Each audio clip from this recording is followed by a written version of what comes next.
Nama diberi Nur Azalia Aisyah binti Nuzilan, atau lebih dikenali sebagai Yaya. Saya mula aktif menjadi public goal ketika saya pada tahun 2022. Ketika itu saya degree di UiTM Puncak Alam. Saya mula serius untuk capai BJS tiket selepas saya balik dari PIKAS, iaitu Public Achiever Summit, yang mana saya terbakar tengok achiever-achiever yang ramai dapat tiket ke Cape Town ketika tu, dan ramai juga yang on track. Tapi time tu saya belum lagi on track ke Cape Town. Yang lagi terbakar apabila saya tengok sebenarnya di Republic Gold ramai yang buat sale juta-juta.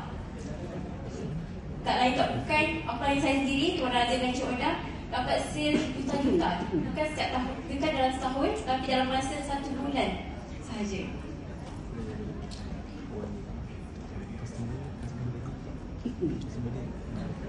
Jadi apa yang saya buat selepas saya balik PIKAS, saya letak target yang tinggi, yang mana target pertama saya nak capai 500,000 sale dalam masa 1 bulan.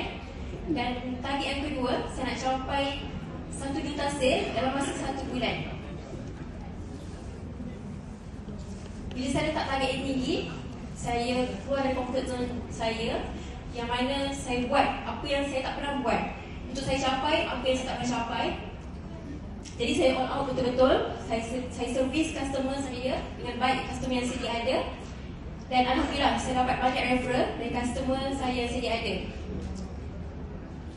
Dan alhamdulillah saya berjaya capai target yang pertama saya tadi. Selepas balik daripada PIKAS pada bulan Oktober, saya dapat capai 500,000 sale dalam masa 1 bulan sahaja.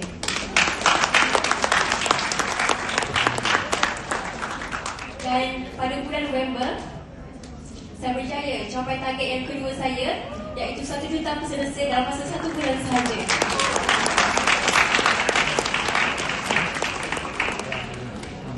Si 1 juta ni tuan-puan, saya dapat daripada pembelian Kiloba.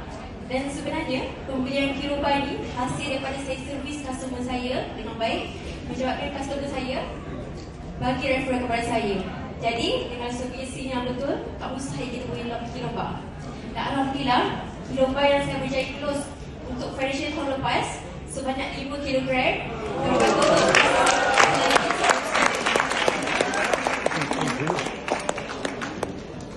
Dan jumlah personal sale saya pada tahun lepas 4 juta lebih, dan group sale dalam 5 juta.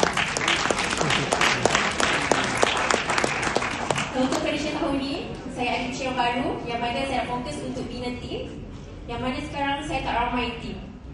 Tapi misi saya untuk financial tahun ni, saya nak jadi macam upline mentor saya, Tuan Azim, yang mana beliau nak bantu 100 orang dealer untuk capai FMB.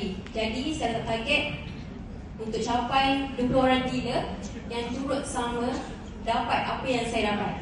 Jadi di kesempatan ini saya ucapkan terima kasih kepada Dato' Mira dan Dato' Mira untuk platform yang sangat hebat. Terima kasih kepada mentor Tuan Zulkifli, barisan leaders di 5J Associate, Tuan Azam, upline mentor saya Tuan Azim dan Cik Oda, yang banyak ajar saya selama ini sampai saya capai apa yang saya dapat sekarang. Jadi itu sahaja perkongsian saya pada hari ini. Success is printable, see you at the top. Terima kasih. Terima kasih kepada Cik Guru Azalia Aisyah. Orangnya kecil tapi jiwa